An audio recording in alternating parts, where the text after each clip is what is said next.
Got any toilet roll? So the shower is now done.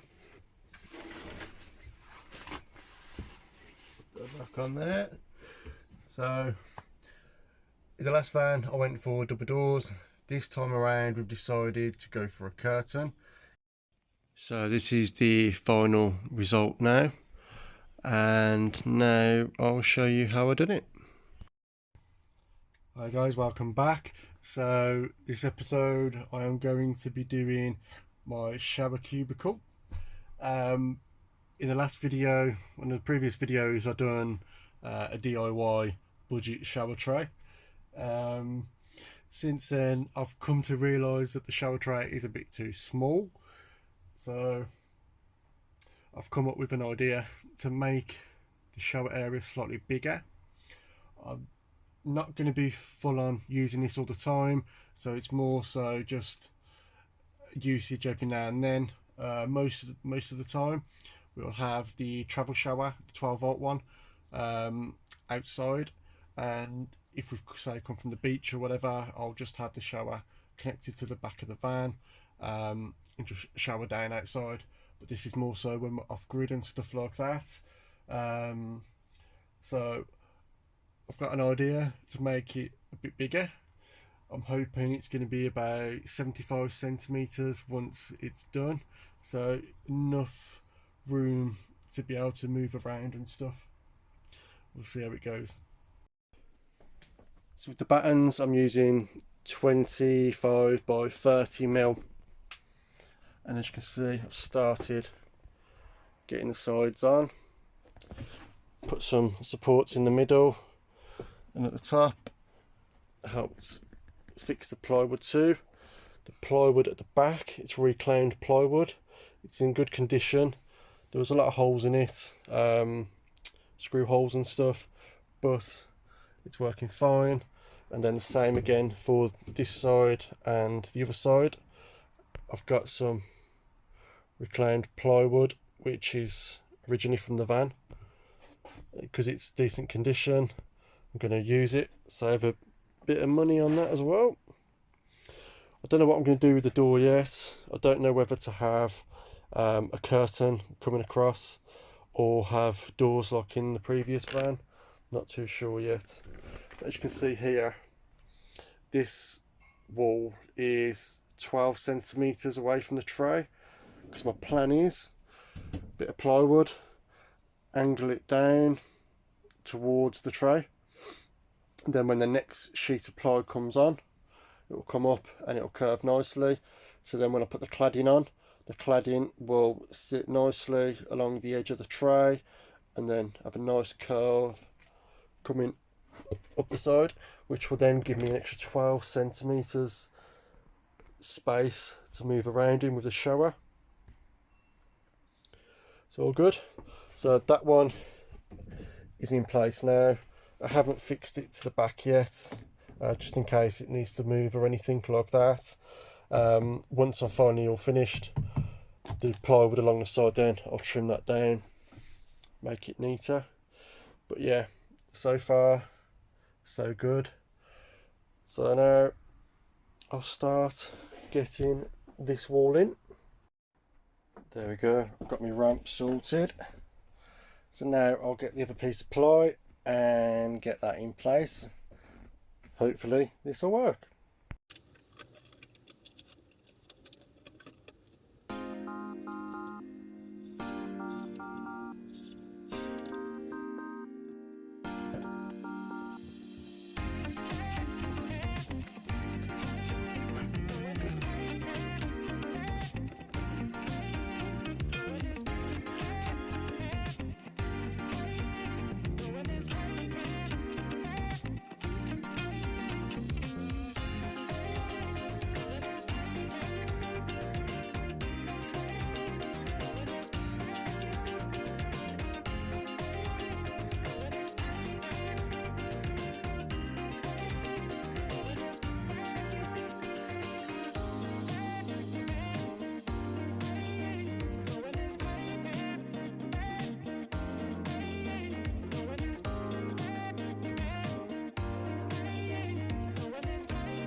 There we have it, all the sides are done now.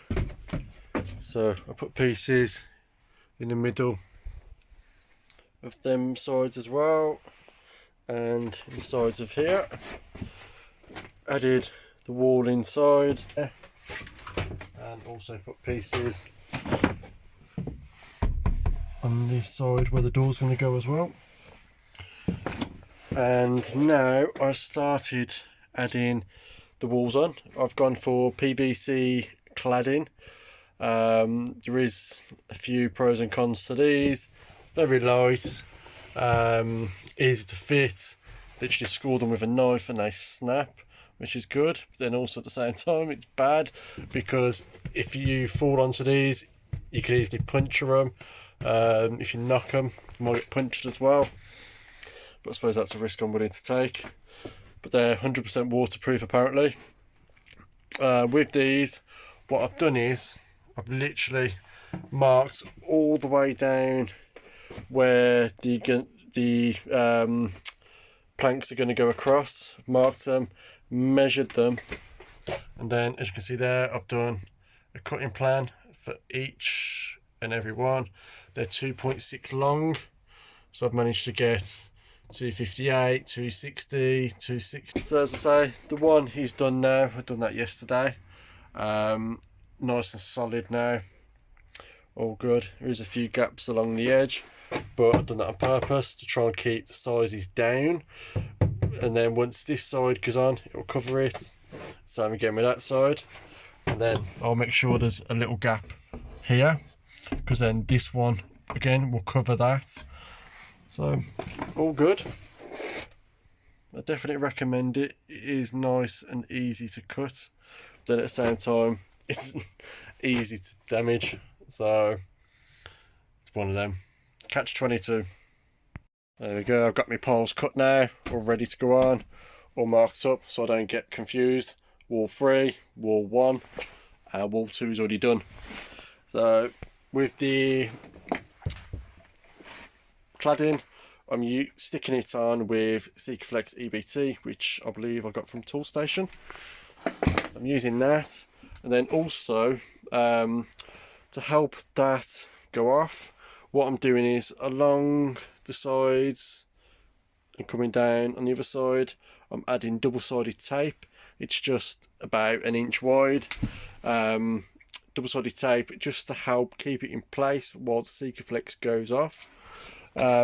Also as well, I got these for the sound deadening, and these are perfect as well because I'm running it across the joints, literally running over the whole lot with the roller, just to make sure that the Sikaflex has fully bonded to both the cladding and the plywood. So there's the one wall done. I'm now about to start the next wall. There we go, I've cut the next wall in now.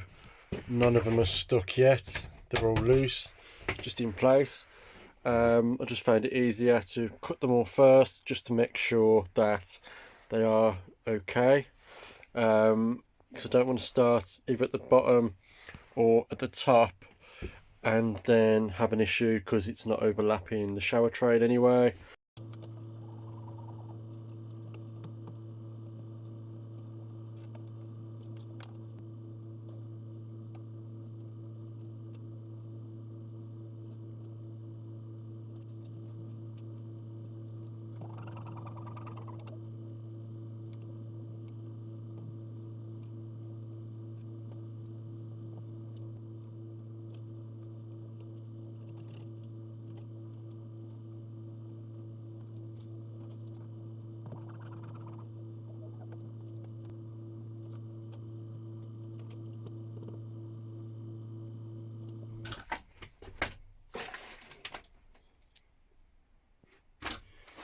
Three walls done. Now just got to do the ceiling and the sides of where the door will go, and a bit across the top as well. That has gone on really quick. I cut them all down first, marked where they was all going to go, got them all cut down roughly to size, as you can see here, so I had a nice cutting plan, and then I literally had them in the piles ready. So it saved me having to keep getting in and out the van to mark them, to cut them and stuff like that. So this side, once I'd semi-cut them all down, it took me 15 minutes to just get the correct size along the edge, stick them on. So that's 15 minutes. That one there was 12 minutes. That one there took the longest because I was cutting one at a time. So that one took a bit longer. But yeah, all good. Now let's get the sealing on and side of here.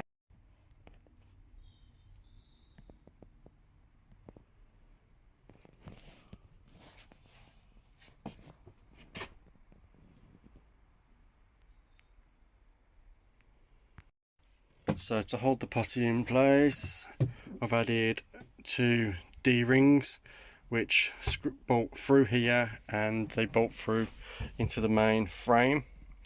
So that's solid, that is.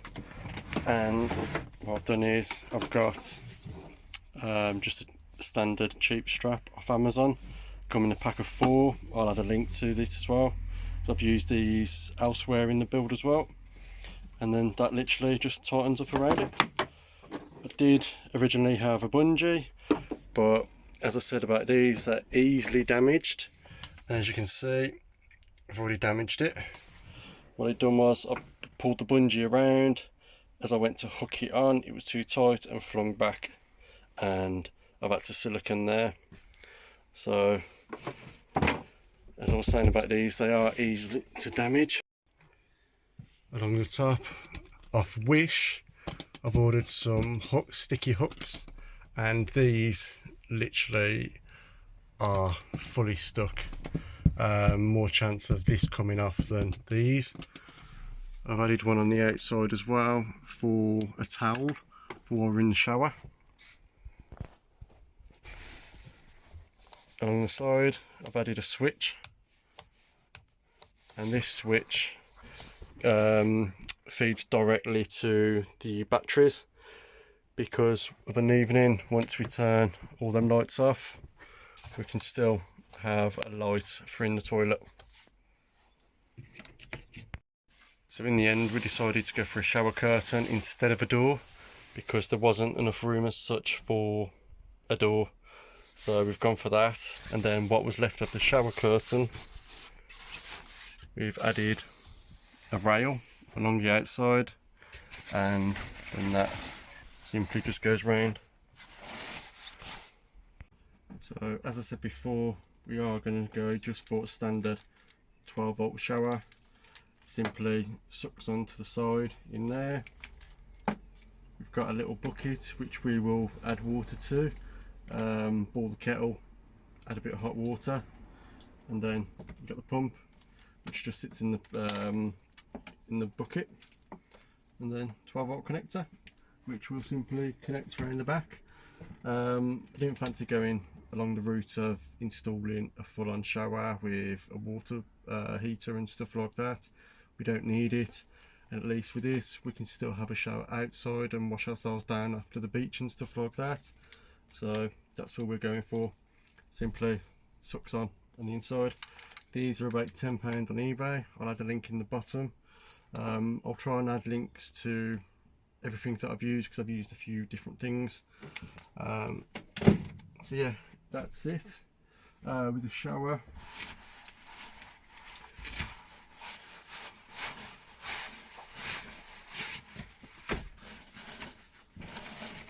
The shower and the toilet, curtain comes round, and it gives us a bit of room to get changed as well. The kids are at an age now where they want to get changed in privacy, so it makes it a bit easier. You've got more space around there, as well as when you're on the toilet you've got a lot of space for legs and stuff like that. So we're happy with that. Then when we're not using the shower, I've got a little cupboard down here, slots in the bucket out the way, and that's where all our chemicals and stuff will be going as well. Got another drawer here, cupboard, sorry, with random stuff in. Third one, and then the top one has toiletries and a mirror,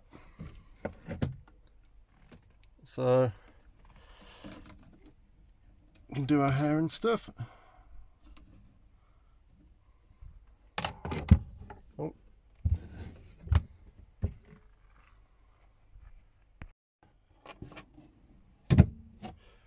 And in the end one, that is where we store the bunk beds, and again they're strapped in.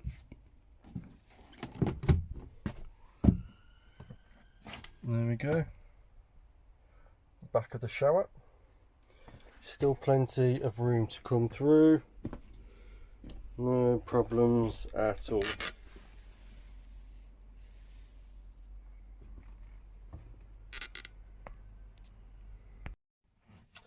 So that is the end of our budget, cheap and cheerful shower cubicle video. There is a few bits that need touching up. I've just got to put a bit of silicone around the edges, a few bits inside, but other than that, it's good to go. So everything that I have got in here, it's either from eBay or Amazon. The trims are from B&Q, and the sticky hooks, they were from Wish. You can get them on eBay, but I think they're slightly more expensive, but you haven't got to wait 3 weeks for them to come. So but yeah, with regards to the shower tray, there is another video for that one on how I made the tray. I think it cost me under £20 to make the tray with the waste and stuff like that. So yeah, all good, and I'm happy with it. It's turned out better than I thought, and I'm glad that I extended the sides, because the shower tray on its own, it wouldn't have been big enough. So I'm glad now that I made it wider and arched the walls. If I had more space, I would have arched both sides to have more space at the top, but the way it is now, it's fine, because the shower won't always be in there. That'll be in the cupboard, and it'll only be stuck on once we need it, so it's not too bad, it's not a problem. But yeah, if you have got any questions, feel free to ask any in here in the comments, or head over to our Facebook page, Budget Yourself Build Campervan Club, and ask away. But yeah, that is this one now complete. I hope it does help in some way. If it has, please feel free to give us a thumbs up, and if you haven't already done so, please feel free to subscribe for more videos. So hope it helps, and see you on the next video. Take care all.